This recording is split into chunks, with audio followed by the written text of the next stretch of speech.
Chomsky and the president of Bard College reportedly had a previously undisclosed financial relationship with sex trafficker Jeffrey Epstein. Now, Epstein transferred $270,000 between accounts for Noam Chomsky and then paid $150,000 to Bard College's Leon Botstein. That's according to great reporting from the Wall Street Journal. The Journal also reports that Chomsky and Botstein both said they met Epstein multiple times after he was already a registered sex offender to discuss political and academic matters. Chomsky confirmed that he received the transfer from an account linked to Epstein in March of 2018. The academic said he asked Epstein for help with a technical matter related to his first marriage. He said in an email that he CC'd his current wife on the correspondence, saying, "My late wife died 15 years ago after a long illness. We paid no attention to financial issues. We asked Epstein for advice. The simplest way seemed to be to transfer funds from one account in my name to another by way of his office. It was a simple, quick transfer of funds," the Journal reports. Botstein said he received checks from an account linked to Epstein in 2016, which totaled about $150,000.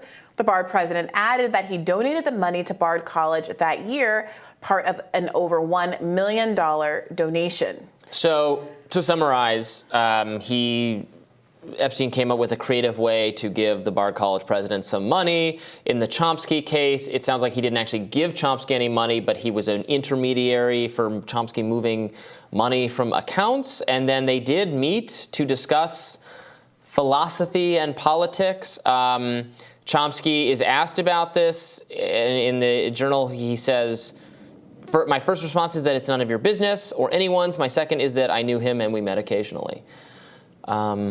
Why is everybody are we the only two people on Earth who never had lunch with Jeffrey Epstein? It's increasingly sounding that way. Yeah, I am really struggling with how anybody can rationalize this relationship with Epstein or any of the other relationships with Epstein, whether it's Bill Clinton, Bill Gates, Elon Musk. I mean, it seems very clear that there's a big club of affluent people who have a relationship with this man. Prince Andrew, Donald Trump. 100%.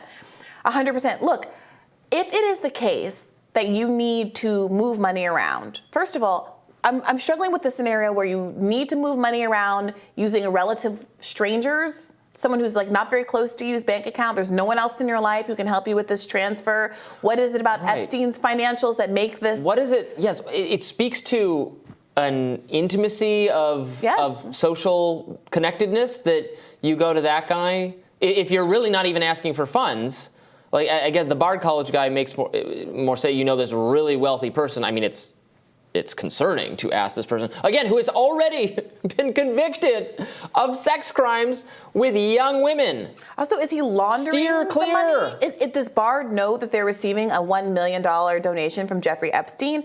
Or is the choice to funnel it through the Bard president's It very account? much sounds like he's admitting it was structured in a way to disguise it. Exactly. That's what it sounds like he's saying. Exactly. And it feels like there's something going on with the Chomsky case as well. It's part of a divorce proceeding. She died. I think she passed away. The first wife. But yes. What is the point of shuffling money in this way? Is it for tax purposes? It feels evasive, and the question is, what are you evading? I mean, I get finances can be complicated.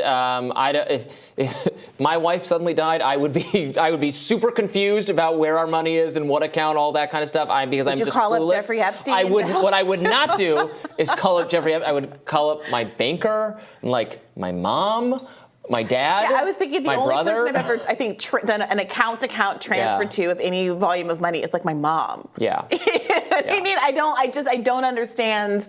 I would not call up that shady, wealthy guy who operates a private sex island who has been convicted of sex crimes and has weird money to throw. I also wouldn't just casually hit that guy up to discuss politics and philosophy, as it sounds like, as Chomsky fully admits to doing. I know he's a very transparent person, and I know he's a beloved, not really for my own philosophy, he's a beloved figure to leftists, right? He's a really celebrated anti-capitalist and anti-colonialist, anti-imperialist, that kind of thing.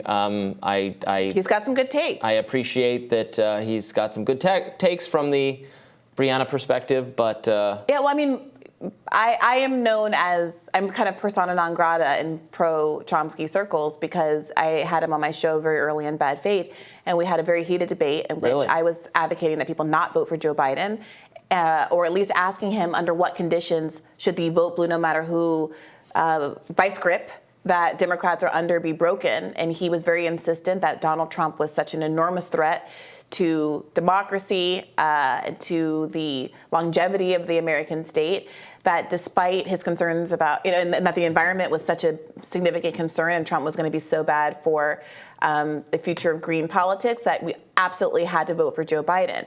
And I do think the last 2 years of Joe Biden disappointing the left and undermining his own promises in those very areas strengthened my argument. But the point is that we had a somewhat tense exchange the last time around. And so there are a lot of there's a very pro-Chomsky left is very anti-Briahna as well.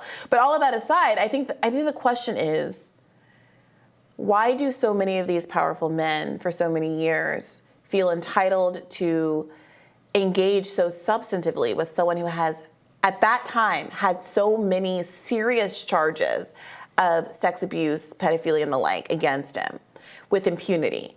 Why is it that Bill Gates was flying around and meeting up and having this relationship with them that they didn't even really feel the need to disclose in any particular way? Mm-hmm. Why was the media so silent about this relationship? All of these relationships, Prince Andrew, Bill Clinton, all of these relationships were so long.